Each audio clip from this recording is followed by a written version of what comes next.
1880, si j'avais pu vous montrer l'animation qui vous projette en 2017, vous auriez vu une certaine accélération qui se produit sur ces anomalies de température. Clairement, on a un réchauffement qui est significatif et le numérique a sa part de responsabilité là-dedans. Vous avez un numérique qui aujourd'hui est responsable de 3,8% des émissions de gaz à effet de serre. Alors c'est colossal, oui, c'est beaucoup. On va essayer de le remettre un petit peu en contexte aussi. Parce que le numérique, en fait, c'est pas que ça le problème. Il y a beaucoup de problèmes différents. Le numérique, aujourd'hui, en fait, il a 4 problèmes globalement. Aujourd'hui, on a 13 millions de personnes, c'est-à-dire 20% de la population française, qui se déclarent éloignées du numérique. Qu'est-ce que ça veut dire? Ça veut dire que c'est des personnes qui potentiellement n'ont pas forcément l'accès au réseau, n'ont pas forcément l'appétence en fait avec ces outils. Donc ce sont des personnes qui se déclarent éloignées du numérique. On a 25% de femmes dans les métiers du numérique, seulement 25% de femmes dans les métiers du numérique. Aujourd'hui, on ne recycle que 16% des smartphones et le numérique pèse donc pour 4% quasiment des émissions de gaz à effet de serre dans le monde. C'est colossal, on va voir d'où ça vient, puis on va aussi envisager les solutions, parce que ce serait dommage de parler que des problèmes, il y a encore des solutions, heureusement, on va essayer d'envisager tout ça ensemble. Alors, d'abord si on le remet en contexte, si Internet était un pays, ça a été beaucoup dit dans les derniers jours, si Internet était un pays, ce serait le 5e pollueur au monde, après la Chine, les États-Unis, l'Inde et la Russie. Si c'était un pays, mais Internet n'est pas un pays. Internet permet beaucoup de choses, et ça, il faut quand même le rappeler aussi. Internet permet beaucoup de connexions aussi entre les gens, vous permet de travailler aussi, nous permet de découvrir énormément de choses, et ça, je pense qu'il ne faut surtout pas l'oublier, parce que Internet, effectivement, a créé beaucoup. Donc oui, il pollue. Et le problème, en fait, c'est que cette pollution, elle va s'accentuer encore plus. Elle va s'accentuer encore plus, en tout cas, si on ne modifie pas un petit peu nos usages. Parce que le problème, en fait, c'est ce qu'on en fait aujourd'hui d'Internet. Ce n'est pas forcément lui, au départ, le problème, c'est ce qu'on en fait aujourd'hui. Et ce qu'on en fait aujourd'hui, effectivement, eh bien, ça pèse. Ça pèse, et ça risque de peser donc de plus en plus. Principalement, en fait, c'est dû, allez, moitié-moitié, en fait, entre les outils qu'on a dans la main, et puis les usages, donc, que l'on fait quotidiennement d'Internet. L'un des principaux pollueurs de nos usages, c'est la vidéo. Alors, il y a souvent une stat qui fait rire parmi ce que j'affiche ici, ou qui fait sourire en tout cas, mais quand on fait le bilan, c'est 80% en fait de la consommation de données qui provient de la vidéo.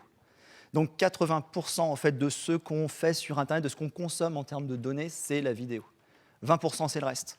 Les fichiers que vous stockez sur le cloud, vos emails, les échanges que vous faites tous les jours pour le travail, etc., c'est 20% du reste. Alors ça ne veut pas dire que le gâteau il n'est pas important, parce que le gâteau de 20%, il a beau être petit, il grossit aussi, bien sûr. Mais le gros souci, c'est cet usage de la vidéo, c'est ces plateformes de streaming en ligne qui ont tendance à effacer en fait le poids de nos usages. Il y a 10 ans, peut-être, vous téléchargiez des vidéos sur des plateformes pas forcément légales, mais vous aviez conscience que quand il y avait 2 gigas à télécharger, que c'était lourd et que c'était long. Aujourd'hui, quand on regarde une vidéo, bien, en fait, tout est dans le cloud. Mais le cloud, en fait, c'est quoi? C'est rien. Le cloud, ça n'existe pas. D'accord? Le cloud, en fait, c'est des ordinateurs qui sont bien physiques, qui sont bien présents, qui sont tous reliés par des câbles. J'aime beaucoup ce site parce qu'il vous montre effectivement le tangible. Okay? Les pays sont reliés par des câbles sous-marins qui permettent la connexion de l'ensemble en fait, des fichiers que l'on stocke et que l'on peut télécharger comme on le souhaite. Donc, c'est très tangible. Il y a des serveurs, il y en a partout. Des serveurs, il y en a des milliards, des millions. On essaye de faire le décompte, ce n'est pas forcément toujours facile, mais ici, il y a une entité qui a essayé de le faire, qui en a compté 2 milliards quasiment aujourd'hui de ce serveur. Allez, le gros problème, c'est ça. Alors, ce n'est pas forcément Apple, ce n'est pas forcément la pomme. Le problème, c'est les smartphones de manière générale. Aujourd'hui, on en consomme, et on en consomme beaucoup trop. Oui, beaucoup trop. Tous les ans et demi, donc tous les 18 mois, en France, on change de smartphone. Tous les ans et demi. Et dans 88% des cas, ces smartphones sont encore fonctionnels, simplement en fait, parce qu'on est poussé par cette nouveauté, cette envie de changer de mode. Dans le monde, aujourd'hui, depuis 2013, on vend plus d'1 milliard de smartphones par an. Plus d'1 milliard de smartphones par an. Chaque année sont distribués, et donc seulement 16%, je vous l'ai dit, sont recyclés. Autre constat, continue dans le négatif, mais on va voir les solutions après. Mais oui, il y a beaucoup de choses qui ne vont pas. Quand on fait du e-commerce aujourd'hui, et on sait ce qui va se passer à la fin du mois, il y aura effectivement ce Black Friday qui aujourd'hui, plus qu'une tendance, est en train de s'inscrire malheureusement comme quelque chose qui est largement pratiqué. Et bien évidemment, c'est beaucoup de pollution parce que le e-commerce, par son mode de fonctionnement très individuel, forcément, il induit de la pollution de manière assez forte. Alors, est-ce qu'on est prêt à aller vers ces offres commerciales qui, après tout, n'ont pas vraiment de sens 75% de réduction, 80%, etc. Bref, a priori, oui, pour l'instant, puisqu'on voit en fait que les tendances de recherche sur Google, chaque année, sont de plus en plus fortes pour le Black Friday. On verra en 2019, on fera le bilan à la fin de l'année, voir si effectivement cette tendance continue à s'accentuer. Le e-commerce, effectivement, il va continuer à nous polluer encore plus parce qu'on veut toujours plus vite. Alors, on veut toujours plus vite. On nous offre la possibilité, en tout cas, de recevoir toujours plus vite des produits. Mais qu'est-ce que ça induit derrière? Ça induit une forte disponibilité des produits, donc du stock. Et quand il y a du stock, à un moment donné, il y a de l'invendu. Quand il y a de l'invendu, aujourd'hui, beaucoup d'entreprises jettent cet invendu. Pour ne pas en citer une certaine grosse américaine qui le fait beaucoup.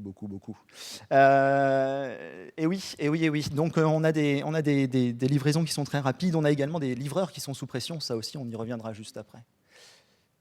Vous connaissez ce petit robot là? Et vous voyez cette petite application à côté. Alors qu'est-ce qu'elle fait cette application? Elle envoie dans le cloud la cartographie de l'appartement pour savoir exactement où l'aspirateur autonome est passé. Et comme ça, au bureau, vous pouvez savoir si l'aspirateur est passé effectivement dans le coin, au fond, à droite, sous le tabouret. Très utile, pas si sûr. Mais ça existe. Ça vaut 354 €, donc allez-y, si vous avez vraiment besoin de savoir si votre aspirateur autonome est bien passé au bon endroit, c'est possible. Quand on parle d'objet autonome, en voilà un autre qui ne l'est pas du tout, la voiture autonome. La voiture autonome, en fait, elle n'est pas du tout autonome. Pourquoi est-ce qu'elle n'est pas autonome? Parce qu'en fait, elle va demander sans cesse de communiquer avec des capteurs. On estime qu'elle pourrait consommer jusqu'à 40 000 gigas de données par jour. Si vous comparez avec votre forfait téléphonique qui aujourd'hui fait peut-être 20 ou 50 gigas de données par mois, ça vous donne un petit ordre d'esprit, en fait, un petit ordre de ce qui se passe. Allez, on va en finir quand même avec tout ce négatif, en tout cas sur la pollution, mais dernière idée de Nike, merci de nous le proposer, cette chaussure qui se lasse toute seule. Au moins, vous avez le parfait lassage. Ça, c'est quand même un peu extraordinaire. On arrête la pollution, mais bon, on continue avec les problèmes. Donc, c'est triste, mais on en est là. Cet article, il date de mars 2019. Ce podcast, il date de janvier 2019. Et pire, ce dernier article, il date d'hier. Donc, je ne sais pas ce qui se passe, je ne sais pas ce qu'on fait mal. Pourtant, il y a beaucoup d'associations qui se battent. Et évidemment, c'est dans l'éducation, ça part dès le début.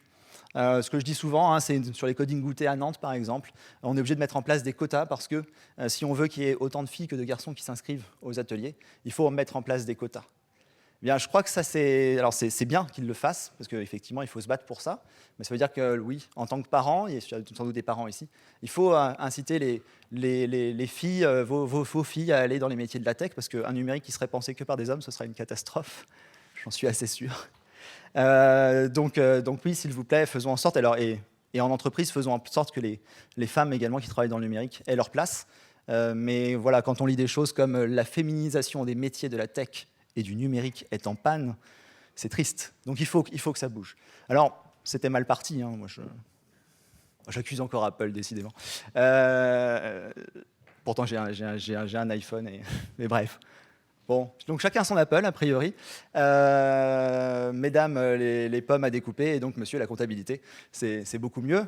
Merci Apple d'avoir lancé le premier ordinateur personnel de cette manière-là. Mais bref, donc voilà le constat. Voilà le constat. Évidemment, dans les positions où on décide, on a très peu de femmes, et puis dans tous les cas, il n'y a que 25% de femmes dans ces métiers-là. Donc la faute voilà, à certaines choses qui sont ancrées, ces images, ces représentations du geek. Mais le geek, c'est pas ça. Il faut que ça change, il faut que ça bouge, il faut qu'on bouge pour accueillir plus de femmes. Il faut aussi qu'on bouge en fait dans l'éthique, parce que là, on a parlé d'inclusion, on a parlé de parité, mais il faut qu'on bouge au niveau de l'éthique. En fait, dans les campagnes qu'on fait en tant que marque, si vous êtes une entreprise, qu'est-ce que vous faites? Est-ce que vous faites le Black Friday? Est-ce qu'il n'y a pas mieux à faire? Est-ce que je rebondis sur la journée de la femme, qui n'existe pas, parle pas de journée de la femme, la journée de la femme, elle n'existe pas. En tout cas, à Verbaudet, a priori, si, puisque en 2018, ils ont proposé du coup d'offrir cette livraison aux femmes pour, alors, en fait, défendre quoi? Les droits des femmes. C'est la journée des droits des femmes. Il n'y a pas qu'une femme, il n'y a pas qu'un droit. Mais bon, forcément, ça a froissé un peu quelques personnes. En plus, on leur a envoyé un texto histoire qu'elles soient sûres que ce soit bien une manière de défendre les droits des femmes. On peut faire beaucoup mieux. En 2019, Verbaudet n'a toujours pas compris, a priori. Il y a du progrès, mais donc c'est le droit des femmes. Si vous n'avez qu'un à choisir, mesdames, donc faites-le bien, parce que... Voilà, donc il faut comprendre en fait qu'est-ce qu'on peut faire pour défendre véritablement les droits des femmes en fait. Comment on change ces techniques marketing en tant que marque? Comment est-ce qu'on est plus responsable devant ça? Comment est-ce qu'on arrête de faire un marketing genré également? Un marketing genré, voilà, c'est ce type-là. Un marketing genré, en fait, c'est un marketing qui définit le bleu pour les hommes et le rose ou le rouge pour mesdames. C'est fini ce temps-là, en fait. Si on est un garçon et qu'on aime le rose, on a le droit, j'espère.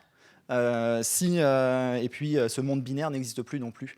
Des identités, elles sont multiples. Donc, il faut qu'on arrive à un monde qui accepte toutes ces identités et puis qui arrête, en fait, le message. Vous lisez le message. Mesdames, c'est summer body pour l'été. Messieurs, vous avez un truc, quoi. Vous allez oser le 42 km. C'est quand même, dans les messages, c'est quand même incroyable. Donc il faut vraiment qu'on change. Et dans les marques qu'on développe, on peut le faire. Allez, j'en finis avec tout ce flot négatif, mais l'uberisation aussi, c'est quelque chose qui est terrible, parce qu'aujourd'hui, en fait, toute cette société où on se fait livrer à manger à domicile, elle repose sur une économie qui n'est pas valeureuse, même si ces entreprises veulent se revendiquer de l'économie du partage ou l'économie collaborative. Il n'en est rien. Il n'en est rien, ça ne partage absolument rien, sauf les restes éventuellement. C'est une citation d'un professeur d'une université aux États-Unis. Oui, parce que ces personnes sont indépendantes et qu'elles ne gagnent pas grand-chose. Uber, c'est pareil. Moi, j'aime beaucoup cette communication d'Uber sur le revenu de leurs chauffeurs, donc qui sont des chauffeurs indépendants, souvent auto-entrepreneurs. Un chauffeur indépendant, vous voyez, il pourrait gagner jusqu'à, ou seulement, je ne sais pas exactement, 9,15 € net par heure. Alors 9,15 € net, en fait, c'est pas net du tout. Il faut encore payer l'assurance de la voiture, le remboursement du prêt de la voiture, l'essence, et j'en passe encore d'autres. Donc c'est pas net du tout, et donc c'est bien en dessous du SMIC, évidemment. Puis en plus, vous pouvez gagner jusqu'à 1 600 €, mais à condition de travailler 45 heures. Bon, la durée légale du travail en France, a priori, elle est un petit peu en dessous. Bref. On arrête là pour le négatif. On passe au positif maintenant, parce qu'il y a des solutions à envisager. Et il y a plein de belles solutions. Donc déjà, il y a des acteurs qui se mobilisent pour justement qu'on ait un numérique qui, encore, va créer un impact, j'espère, positif. Il y a des acteurs qui se mobilisent. Personnellement, je fais partie de ce qu'on appelle l'Institut du numérique responsable, qui est un institut qui se mobilise justement pour qu'auprès des entreprises et des collectivités, on prenne en compte justement cet impact négatif du numérique aujourd'hui. Il y en a d'autres, je ne vais pas tous les citer, vous les voyez à l'écran. La première chose, en fait, en termes de solutions, au-delà de s'adresser à des acteurs, ce qui est une belle chose, c'est de prendre conscience. Et je pense que, typiquement, ce type d'intervention peut permettre de prendre conscience, effectivement, d'où viennent les problématiques liées au numérique. Ensuite, j'ai quatre points à vous exposer. Le premier, c'est de dire « less is sexy ». Less is sexy, ça veut dire quoi? Ça veut simplement dire qu'il va falloir qu'on fasse un peu moins de vidéos, un peu moins de streaming dans nos usages personnels.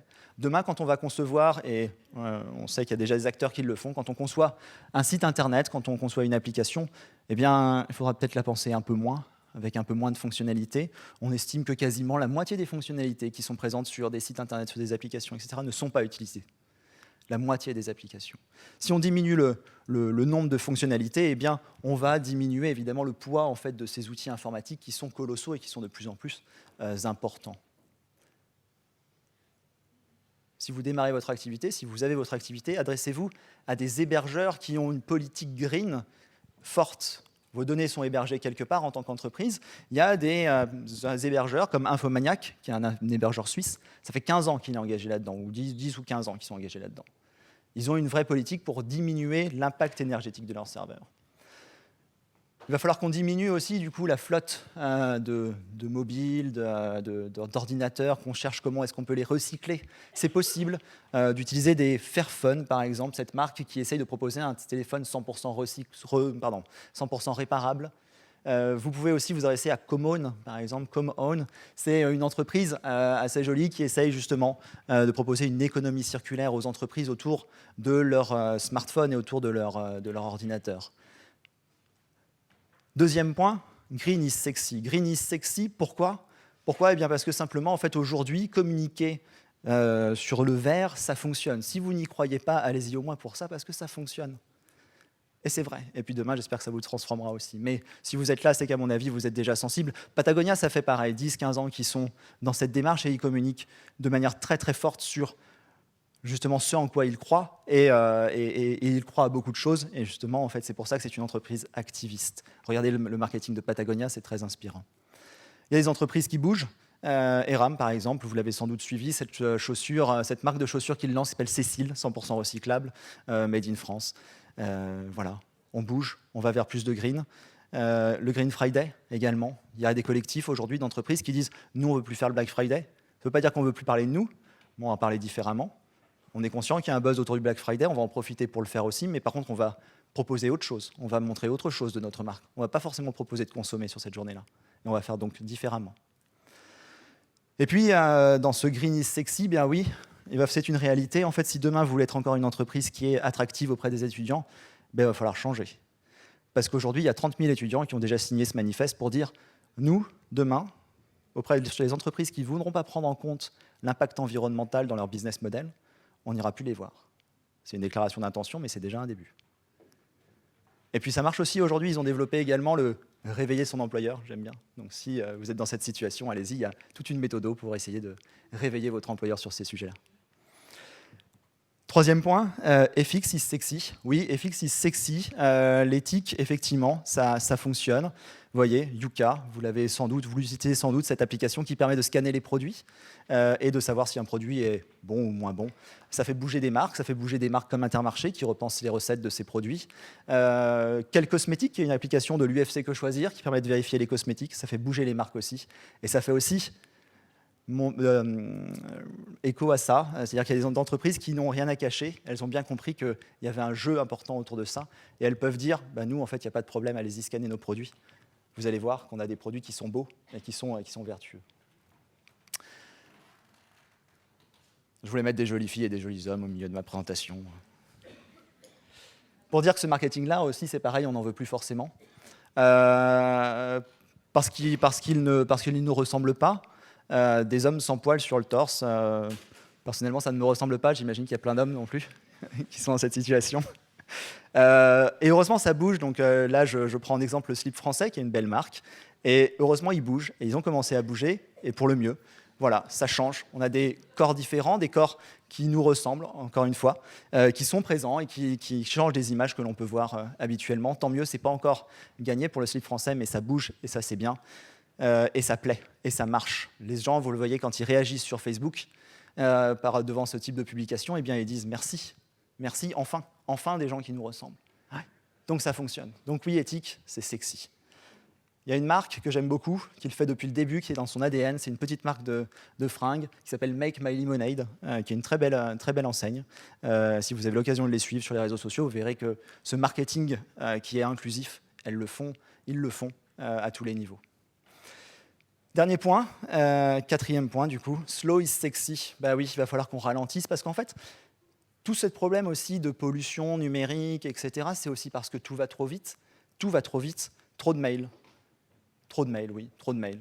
Alors on accuse en plus souvent les mails d'être pollueurs. Oui, ils sont sans doute pollueurs.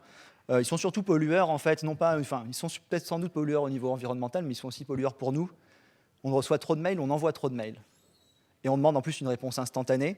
Moi, j'ai toujours une solution qui est toujours un peu basique, mais que j'aime bien exposer, c'est de dire, déjà, en fait, si on faisait attention quand on fait répondre et répondre à tous, ce serait déjà un début. Parce que se répondre à tous, il nous tue, en fait.